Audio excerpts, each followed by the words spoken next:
everybody and welcome back. Today we're going to get into Julian Assange's arrest and why the UK government want to extradite him, shadiness between the ICF and Ecuadorian government, and why it is a dark day for journalists and the press.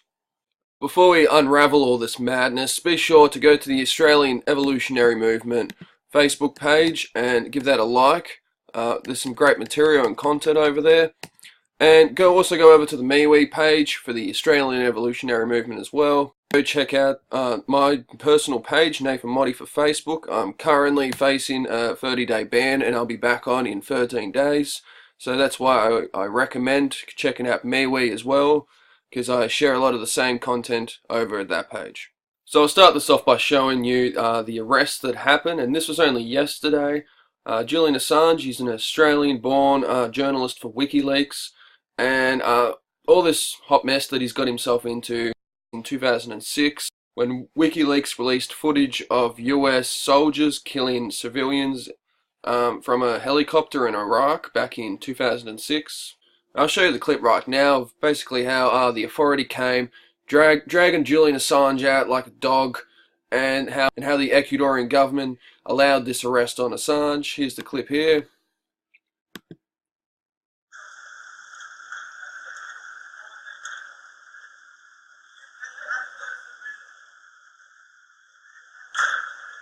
Watch it for yourself, folks. It should be on RT.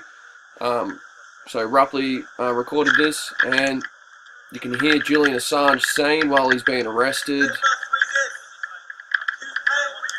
That's him being put into the police car. He's saying that the UK must resist.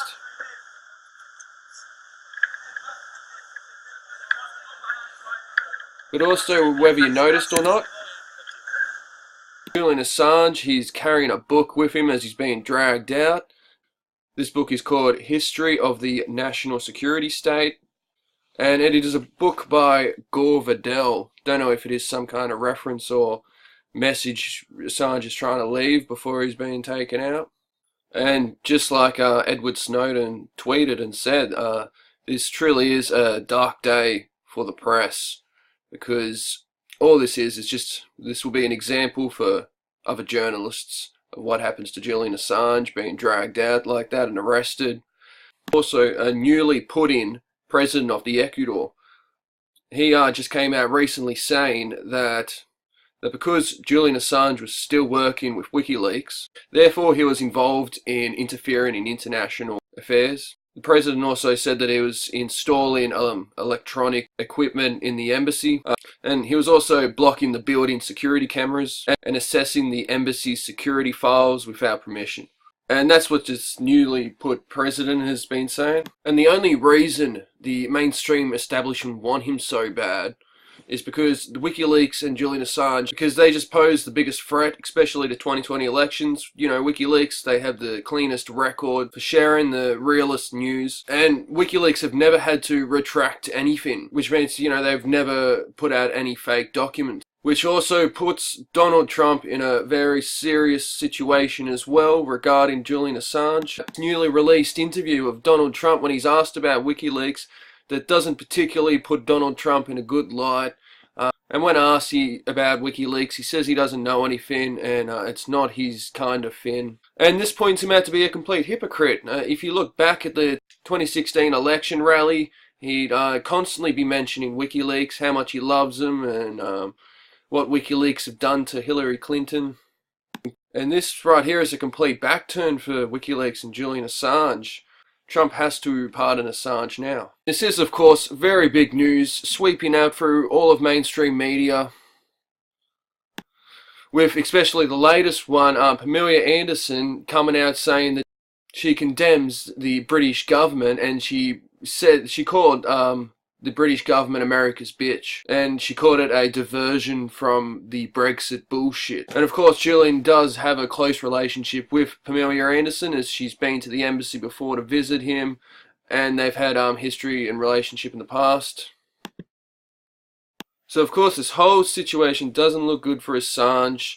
Back in 2010 or around that time, he was also accused of sexual assault and rape in Sweden for 2 girls, I'm pretty sure.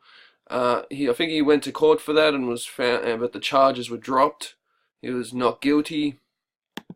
But the strangest part about this all have to be the fact that the IMF, just another corporate establishment, the IMF, approved a loan for the Ecuador of 4.2 billion.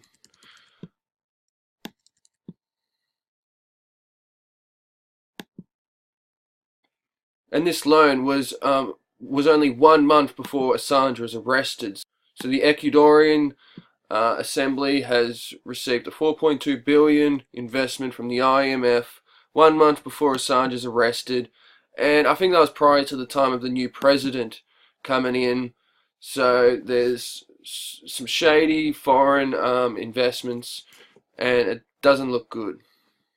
Whole crazy situation, and Trump's complete betrayal of Julian Assange and the foreign investments that the Ecuadorian Embassy received, the new president.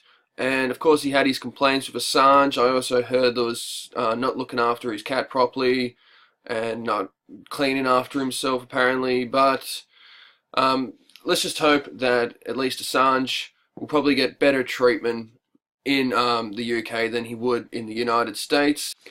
They may be looking to extradite him over there. So it is truly a concerning time for free speech and journalists especially that just want to tell the truth. So there's a lot of shady practices going on. If you found this video enjoyable, please like and subscribe. Comment anything you may disagree with in the comments section. Check the links in the comments section below for my Facebook Australian pages and Twitter and all that kind of stuff. Remember to like and subscribe, share this video around as well. I really hope you guys enjoyed it. That's the first take, at least, on this whole scenario. And I will see you guys soon.